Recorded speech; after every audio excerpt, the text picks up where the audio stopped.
4 मई 2021 को उड़ीसा हाईकोर्ट ने सरकारी स्कूलों को लेकर एक बहुत ही महत्वपूर्ण फैसला दिया है।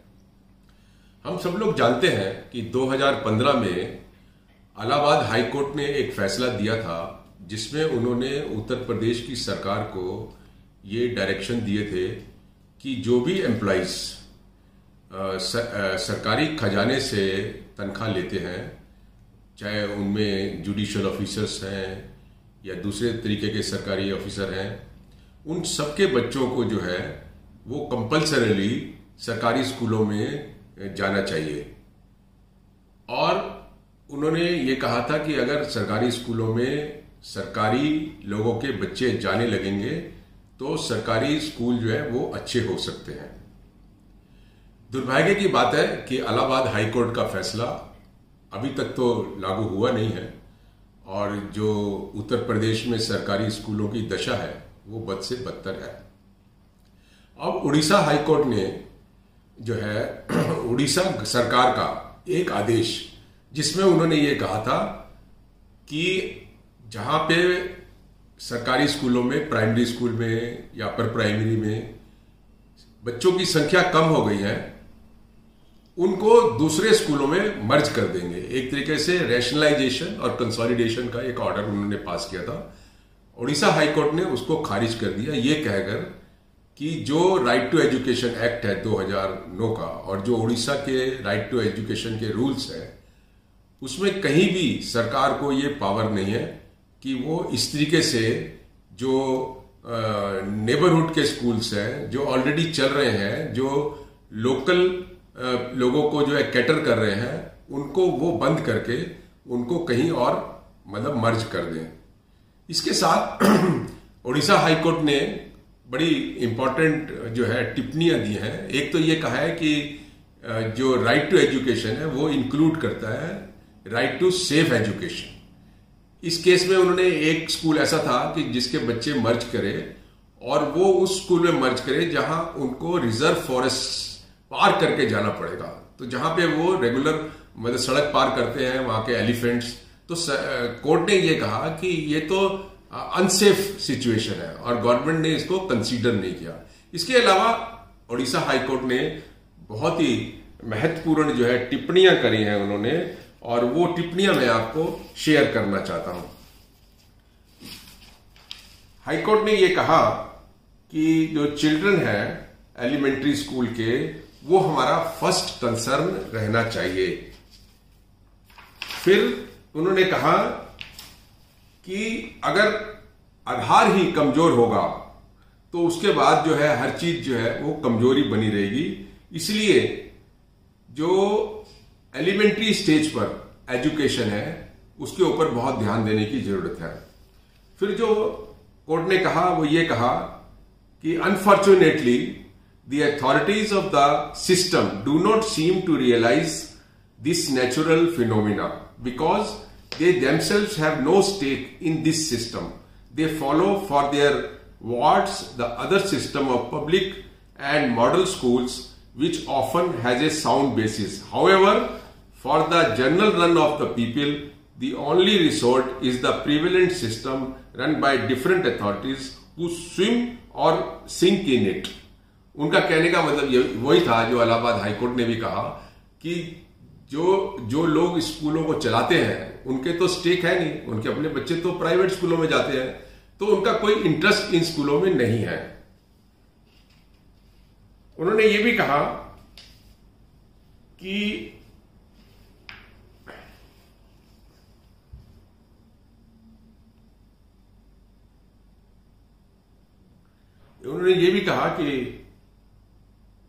जो प्राइमरी स्कूल्स है वो उनका नंबर बहुत ज्यादा है और उसका जो इंस्पेक्शन करना है सबका वो काफी कठिन काम है। लेकिन उन्होंने कहा कि आमतौर पर हम ये देखते हैं कि स्कूलों का इंस्पेक्शन ही नहीं होता और अच्छा होता भी है तो एक फॉर्मेलिटी सेक होता है। कोर्ट ने यह भी कहा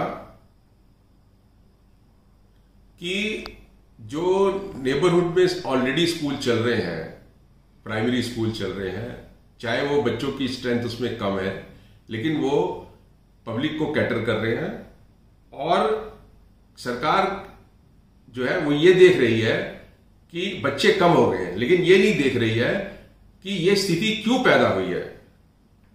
तो जो कारण है उसको देखने के लिए सरकार को उन्होंने बोला है कि आपको देखना चाहिए।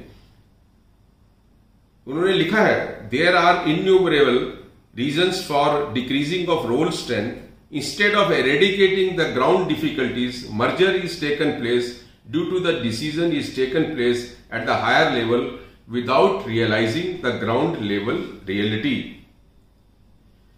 फिर उन्होंने टीचर्स के ऊपर भी बोला है कि जो स्कूलों में टीचर्स हैं वो इतनी डिफरेंट तरीके के हैं, कंफर्म टीचर्स हैं, अनकंफर्म टीचर्स हैं, एडहॉक टीचर्स हैं, टेन्योर टीचर्स हैं, टीचर्स ऑन कॉन्ट्रेक्चुअल बेसिस हैं, वॉलंटियर टीचर्स हैं, सो और उन्होंने कहा है कि इस तरीके का कहीं भी ऐसा और जगह नहीं होता है। तो उन्होंने कहा है कि फुल टाइम रेगुलर टीचर्स जो है वो अवेलेबल होने चाहिए। उन्होंने उसकी जो है ट्रांसफर पॉलिसी के ऊपर भी टिप्पणी करी है और ये कहा है कि इस तरीके की ट्रांसफर पॉलिसी होनी चाहिए कि जो रूरल में रिमोट एरियाज हैं वहां पर टीचर जो है वो पूरी मतलब उनको सुविधा होनी चाहिए कि वो बच्चों को वहां पर पढ़ा सकें। उन्होंने कहा है कि now the authorities are shedding crocodile tears to have a primary education in mother tongue, but they are granting permission in free hands for establishment and recognition of institution in other medium, which may be a reason for reduction of student strength in the existing school। ये बहुत important टिप्पणी है। उन्होंने कहा है कि जो mother tongue सरकारी स्कूलों में लागू करते हैं और जबकि वही सरकार प्राइवेट स्कूलों को जो है रिकॉग्निशन देती है जहां पर इंग्लिश मीडियम में पढ़ाई होती है, वो भी एक बहुत बड़ा कारण है कि सरकारी स्कूलों में जो है बच्चों का एनरोलमेंट कम हो जाता है। केंद्रीय विद्यालय की बात करी है उन्होंने कि केंद्रीय विद्यालय के अंदर जो है रेगुलर टीचर्स है, रेगुलर सिस्टम है, ये भी इशारा किया है। और इंटरेस्टिंग ये भी है कि हाईकोर्ट ने जो है दिल्ली सरकार की और दिल्ली सरकार के जो स्कूल हैं प्राइमरी स्कूल्स खासकर उसकी तारीफ करी है और ये कहा है कि दिल्ली सरकार के जो स्कूल्स हैं और जो दिल्ली सरकार ने काम किया है दूसरे राज्यों को भी उससे सीखना चाहिए। उन्होंने कहा है कि जो टॉप प्रायोरिटी है वो एलिमेंट्री एजुकेशन को देना चाहिए। एक और उन्होंने जो टिप्पणी करी है वो ये कहा है,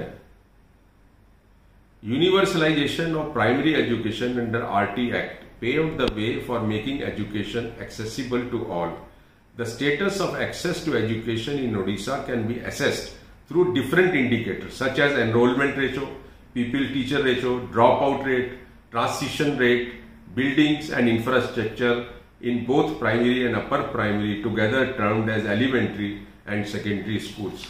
तो ये बहुत ही इम्पोर्टेंट टिप्पणी करी है उड़ीसा हाईकोर्ट ने और मैं समझता हूँ कि खासकर हमारे ऑल इंडिया पेरेंट एसोसिएशन से जो संबंधित पेरेंट्स हैं और जो दूसरे भी पेरेंट्स हैं देश के, उनको जो है मुझे लगता है कि इसके ऊपर चर्चा करनी चाहिए, क्योंकि हमें एक बात ये समझनी चाहिए कि जो